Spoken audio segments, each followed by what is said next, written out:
کیا جوڈیشری ہمارے ساتھ کیا کرے گی اور کس کی اما پہ کرے گی. اور جہاں تک جوڈیشری کا تعلق ہے, جوڈیشری بھی ایک انسیکیورٹی میں کبھی کبھی مبتلا ضرور ہو جاتی ہیں, بیکاز وہ سمجھتی ہیں کہ ہم نے لوگوں کو اور قوم کو ایک وعدہ کیا تھا کہ ہم یہاں سے چیزیں جو ہیں صاف کریں گے, اور ان کو صاف ہوتی نظر نہیں آتی ہے, کیونکہ ہماری حکومت کی بھی جو کارکردگی ہے معذرت کے ساتھ وہ اتنی ناقص ہے کہ لوگ جو ہیں وہ تھوڑے بہت تنگ ہیں اور کسی کی طرف تو ان کو دیکھنا ہے. لیکن آصفہ بی بی مجھے ایک بات بتائیں, مجھے ایک بات بتائیں, ایک عام آدمی کی نظر سے ایک بات بتائیں کہ میں آپ کو 2 ججز کی ایگزامپل دیتا ہوں, جسٹس رفیق تاڑا اور خواجہ شریف, کہ یعنی جو ایک پرٹیکولر پولیٹیکل فیملی کے اوپر 95% کیسز کے فیصلے ان دونوں نے کیے اور 100% ان کے فیور میں کیے.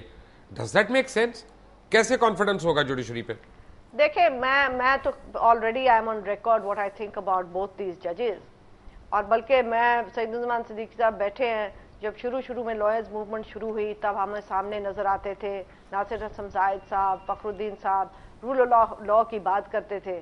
اب جس دن یہ لوگ آگے رول آف لا کی بات کرنے لگے تو میرے بھی دل میں کھٹکا ہوا کہ یہ اور رول آف لا, تو معذرت کے ساتھ ہماری جوڈیشری کی کوئی ہسٹری اتنی اچھی رہی نہیں ہے. جو ہم کہتے ہیں یہ اگنورڈ رہے ہیں وہ تو خود آج مان رہی ہے. اور پہلے جب جانے سے پہلے, جب ججز ریسٹور ہونے سے پہلے تو انگوٹھا چھاپ جوڈیشری تھی. ایک سعید الرحمان صدیقی صاحب اور ان کے کولیگز نے کی ہمت کہ انہوں نے کہا ہم اب انگوٹھا چھاپ نہیں, ہم آپ کو کوئی کسی نئے کانسٹیٹیوشنل آرڈر کے تحت نہیں بیٹھنے دیں گے. ورنہ کیا تھا, اس جوڈیشری نے کیا کمال کیا پاکستان کے لوگوں کے لیے. یہ تو جو فوجی آتے تھے ان کو ٹھپا ٹھپ وہاں پہ لگا کے دیتے تھے ٹھپے, اور اس کے بعد جب جوڈیشری بحال ہوئی ہے دیکھیں فرق آیا ہے, ایگزیکٹو کے وہ اتنی تابع نہیں ہے. سو یہ تھوڑا بہت فرق آیا, مگر میں سمجھتی ہوں کہ ان کو اپنے آپ کو تھوڑا سا ڈی پولیٹیسائز کرنا پڑے گا. رائٹ, ایک چھوٹی سی بریک کے بعد آتے ہیں اپنے ساتھیوں کی طرف. Take a break. Welcome back from the break. ایک میں آپ کو بڑا انٹرسٹنگ کیس سناؤں کہ 26 جون 2008 کو لاہور کے حلقہ NA 123 میں ضمنی انتخابات ہونے تھے. اس ضمنی انتخابات میں حصہ لینے کے لیے میاں محمد نواز شریف سمیت دیگر امیدواروں نے الیکشن میں کاغذات جمع کرا دیے. NA 123 میں الیکشن میں امیدوار ایک جو تھے انہوں نے میاں نواز شریف کو نااہل قرار دینے کے لیے لاہور ہائی کورٹ میں ایک درخواست جمع کرائی. تو میاں نواز شریف نے عدالت عالیہ کے سامنے پیش ہونے سے انکار کر دیا اور کہا میں PCO ججز کو نہیں مانتا. اور الیکشن سے 2 دن پہلے 23 جون 2008 کو لاہور ہائی کورٹ نے نواز شریف کو نااہل قرار دے دیا. تو میاں برادران نے کہا ہم اس فیصلے کے خلاف سپریم کورٹ میں اپیل نہیں دائر کریں گے کیونکہ وہاں پہ بھی PCO ججز بیٹھے ہوئے ہیں. لاہور ہائی کورٹ کے فیصلے کے خلاف وفاقی حکومت نے میاں نواز شریف کے حق میں الیکشن سے 1 دن پہلے لاہور ہائی کورٹ کے خلاف اپیل دائر کر کے سٹے حاصل کر لیا. اور سپریم کورٹ میں 3 رکنی بینچ جس کی سربراہی جسٹس ڈگاری نے کی, اس بینچ نے میاں نواز شریف کیس کی سماعت کرتے ہوئے 8 ماہ بعد 25 فروری کو فیصلہ سناتے ہوئے لاہور ہائی کورٹ کا فیصلہ برقرار رکھتے ہوئے میاں نواز شریف کو نااہل قرار دے دیا. 16 مارچ کو چیف جسٹس افتخار محمد چودھری کو بحال کر دیا گیا اور 26 مئی کو جسٹس تصدق جیلانی کی قیادت میں بینچ جو ہے اس نے نواز شریف کو اہل قرار دے دیا گیا. اور اس کے بعد 5 جون کو الیکشن کمیشن آف پاکستان نے نوٹیفیکیشن جاری کر دیا کہ 30 جون 2009 کو پولنگ ہوگی. پولنگ اور الیکشن میں فرق ہوتا ہے. الیکشن کا مقصد ہے کہ پورا انتخابی عمل دوبارہ دہرایا جائے, یعنی نیا انتخابی شیڈول جاری کیا جائے. لیکن 2009 کو 10 جون میں الیکشن کمیشن نے ایک اور نوٹیفیکیشن جاری کیا جس میں پنجاب میں لا اینڈ آرڈر سچویشن کو بہانہ بنایا گیا اور اس کی وجہ سے الیکشنز کو پوسٹ پون کر دیا گیا. پہلے نوٹیفیکیشن میں کہا گیا کہ صرف پولنگ ہوگی, جبکہ دوسرے میں کہا گیا کہ انتخابی شیڈول الیکشن کمیشن کی طرف سے جاری کر دیا گیا ہے. کچھ یعنی اس حلقے سے امیدوار جو ہیں یا تھے ان میں سے ایک ہمارے ساتھ بیٹھے ہیں اس وقت اور ان کو عدالتوں سے بڑا شکوہ ہے. وہ کہتے ہیں یہ عدالتیں میاں نواز شریف کے خلاف کسی قسم کا فیصلہ نہیں دے سکتی. الیاس گجر صاحب, صحیح کہہ رہا ہوں غلط کہہ رہا ہوں؟ جی بہت شکریہ, میں آپ کا شکریہ ادا کرتا ہوں, آپ نے مجھے ٹائم بھی بڑا مخصوصہ دیا. میں یہ گزارش کرنی چاہتا ہوں کہ جب میاں نواز شریف صاحب کو بحال کر دیا گیا, وہ یہ عدالت کا فیصلہ تھا, ہم سب لوگوں نے ماننا ہوتا ہے, ہم کہتے ہیں آزاد عدلیہ. اس کے بعد جب 5 جون 2009 کو ایک notification election commission of Pakistan جاری کرتے ہیں کہ اس حلقے کی پولنگ ڈے رکی تھی اور پولنگ ہی 30 جون 2009 کو کروائی جائے گی.